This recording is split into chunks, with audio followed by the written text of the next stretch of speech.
বিসমিল্লাহির রহমানির রহিম। সম্মানিত বন্ধুরা, আজকে আমরা আবার অনেকদিন পরে আরেকটি ভিডিও তৈরির উদ্দেশ্যে আসলাম। আজকে আমরা খুব ইন্টারেস্টিং এবং আমাদের এলএলবি প্রথম বর্ষের খুবই গুরুত্বপূর্ণ একটি বিষয় নিয়ে আলোচনা করব, যে বিষয়টা ধর্মীয় আইন হিসেবে গণ্য, যেমন মুসলিম আইন। তো মুসলিম আইন নিয়ে আজকে আমরা আলোচনা করব এবং এই মুসলিম আইনের প্রথম যে প্রশ্ন, সে প্রশ্নটা নিয়ে আলোচনা করব। তো আপনাদের জ্ঞাতার্থে আরেকটা বিষয় বলে রাখা ভালো, যারা 2025-26 সেশনের এলএলবি প্রথম বর্ষের স্টুডেন্ট আছেন, অনেকেই চাকরি করতেছেন, বিভিন্ন কাজ পেশার জড়িত আছেন, বিভিন্ন পেশায় জড়িত আছেন। পেশার পাশাপাশি আসলে বই দেখা হয় না বা বই কেনাও হয় না। তো তারা আশা করি আমার এই ভিডিওগুলো বা অডিওগুলো যদি শুনেন, তাহলে আপনাদের বই কিনতে হবে না। কারণ আমি প্রত্যেকটা প্রশ্ন আমি নিজেও পড়ি, পাশাপাশি আপনাদেরকে রেকর্ডিংয়ের মাধ্যমে দিচ্ছি ভিডিও আকারে। এখানে আমি একেবারে কোন প্রশ্নটি কত সালে এসেছে সেটিও বলে দিচ্ছি। তো আপনারা শুধুমাত্র একটা কানে হেডফোন লাগিয়ে শুনলেই হবে মনোযোগ সহকারে, যে যার কর্মস্থল থেকে অবসর টাইমে বা একটু সময় পেলেই হেডফোন কানে লাগিয়ে শুনতে পারবেন। তো আমরা কথা না বাড়িয়ে আজকে আমাদের মূল আলোচনায় যাই।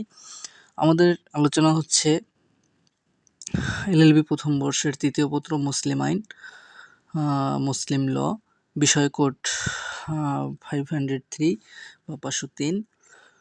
আমাদের যে পরীক্ষা হয় বিষয়ভিত্তিক, এই পরীক্ষাগুলো তো মূলত কিন্তু 4 ঘন্টা হয়, পূর্ণমান থেকে 100। তো এই 4 ঘন্টার পরীক্ষার পূর্ণমানে 100-র আমি একটা প্রশ্ন নিয়ে আজকে আলোচনা করব। এবং আমি যেটা করতেছি সেটা হলো প্রত্যেকটা সাবজেক্টেরই কিন্তু একটা একটা প্রশ্ন আমি বিগত ভিডিওগুলোয় দিয়েছি। তো এভাবেই আমি এবার সামনের প্রত্যেকটা সাবজেক্ট থেকে একটা একটা প্রশ্ন দিব। যখন সাবজেক্ট শেষ হয়ে যাবে আবার পুনরায় দ্বিতীয় প্রশ্ন, সবগুলোর দ্বিতীয় প্রশ্ন দিব। দ্বিতীয় প্রশ্নগুলো শেষ হয়ে যাবে, আবার পুনরায় আমি সবগুলোর তৃতীয় প্রশ্ন পর্যায়ক্রমে দিব। আবার তৃতীয় প্রশ্ন শেষ হয়ে যাবে, এভাবে পর্যায়ক্রমে চলতে থাকবে। তাতে হবে কি, যে আপনারা যদি আমি একটা সাবজেক্টের সবগুলো প্রশ্ন দেই, তাহলে অন্যান্য সাবজেক্টগুলো আপনাদের পড়া হবে না। সেই চিন্তা চেতনা থেকেই আমি যে প্রত্যেকটা সাবজেক্ট থেকে একটা একটা প্রশ্ন সিরিয়াল অনুযায়ী দিব, যাতে আপনাদের পড়তে বা বুঝতে সুবিধা হয়। তো সম্মানিত বন্ধুরা, আমি শুরু করতে যাচ্ছি। আমাদের আজকে মুসলিম আইনের প্রথম যে প্রশ্নটি রয়েছে, এখানে আমরা আজকে তিনটি প্রশ্ন পড়ব। তিনটি প্রশ্ন একটা সেট আছে। এই প্রশ্নগুলো 2012 সালে, 2018 সালে, 2019 সালে, 2020 সালে এবং 2022 সালে পর্যায়ক্রমে জাতীয় বিশ্ববিদ্যালয়ে এসেছে। তো এখন আমরা শুরু করব। ক নাম্বার, ইসলামী আইনের সংজ্ঞা দাও। ইসলামী আইনের বৈশিষ্ট্যগুলো কি কি? ইসলামী আইন মানবসৃষ্ট আইন থেকে স্বতন্ত্র। গেল ক নম্বর প্রশ্ন। এরপরে খ নম্বর একটি প্রশ্ন আছে, ইসলামিক আইন ঐশ্বরিক উৎস হতে সৃষ্ট, উক্তিটি মূল্যায়ন করো। গেল খ নম্বর প্রশ্ন। এরপরে গ নম্বর প্রশ্ন, ইসলামিক আইন কি ব্যাপক এবং প্রগতিশীল? কোনো সমস্যার ব্যাপারে কোরআন ও হাদিস নীরব থাকলে তুমি কিভাবে সেই সমস্যার সমাধান করবে? একটি বিষয়, আমরা এর আগে যে প্রশ্নগুলো দিয়েছি বা যে বইগুলো পড়েছি, এগুলো মনুষ্য সৃষ্ট আইন। আর মুসলিম আইনটা কিন্তু সম্পূর্ণ ঐশ্বরিক বা কোরআন হাদিসের আলোকেই হয়।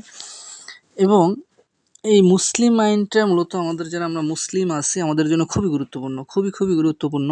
যেটা আসলে আমরা আমাদের পেশাগত দিকে যেভাবে লাগবে, তার চেয়ে বেশি ব্যক্তিগত জীবনেও এই আইনটা আমাদের দরকার। তো আমরা প্রথম প্রশ্নে সমাধানে যাচ্ছি। ইসলামিক আইনের সংজ্ঞা দাও। ইসলামী আইনের বৈশিষ্ট্যগুলো কি কি? ইসলামী আইন মানবসৃষ্ট আইন থেকে স্বতন্ত্র। আমরা ক নম্বরের উত্তরে যাচ্ছি। আলোচ্য প্রশ্নের উত্তরের প্রেক্ষিতে ইসলামিক আইন বিজ্ঞানের বিধান মোতাবেক যা আলোকপাত করার অবকাশ রাখে তা নিম্নরূপ। ইসলামিক আইনের সংজ্ঞা। ইসলামী আইন আইনবিদগণের ধারণায় মানুষের আমল সম্পর্কে আদেশমূলক, নিষেধমূলক এবং ঘোষণামূলক যে বিধানসমূহ আল্লাহ তাআলা ওহীর মাধ্যমে ইরশাদ করেছেন সেগুলোই আইন। সুতরাং ইসলামী আইন তত্ত্বে মূল বুনিয়াদ হচ্ছে ওহী। ইন্দ্রিয়ের মাধ্যমে যেমন জ্ঞান লাভ করা যায়, তেমনি ওহীর মাধ্যমেও করা যায়। এটির স্বীকৃতির নাম ঈমান। ঈমানকে বলা হয় বিশ্বাস। এখানে বিশ্বাস বলতে আল্লাহ তাআলার অস্তিত্বের উপর বিশ্বাস শুধু বুঝায় না, বুঝায় মানবিক প্রকৃতির উপর তার ক্ষমতার স্বীকৃতি। এ প্রসঙ্গে জ্যাকসন বলেন, ইসলামিক আইন হযরত মুহাম্মদ সাল্লাল্লাহু আলাইহি ওয়াসাল্লামের মাধ্যমে প্রকাশিত আল্লাহর ইচ্ছার মধ্যে এটির প্রধান উৎসকে খুঁজে নিয়েছে। যদিও তা বিভিন্ন গোত্রের এবং বিস্তৃতভাবে বিভিন্ন স্থানে আলাদাভাবে থেকে তথাপি এর দ্বারা একটিমাত্র বিশ্বাসী সম্প্রদায় থাকার অভিপ্রায় ব্যক্ত করা হয়েছে। জাতীয়তাবাদ বা ভৌগোলিক এলাকা নয়, ধর্মই হলো উপযুক্ত ও সঙ্গতিপূর্ণ শক্তি। রাষ্ট্র কোরআনের অধীনস্থ এবং একে সামান্যই অতিরিক্ত আইন প্রণয়নের অনুমতি দেয় এবং কেউ এটির সমালোচনা বা ভিন্নমত পোষণ করতে পারে না।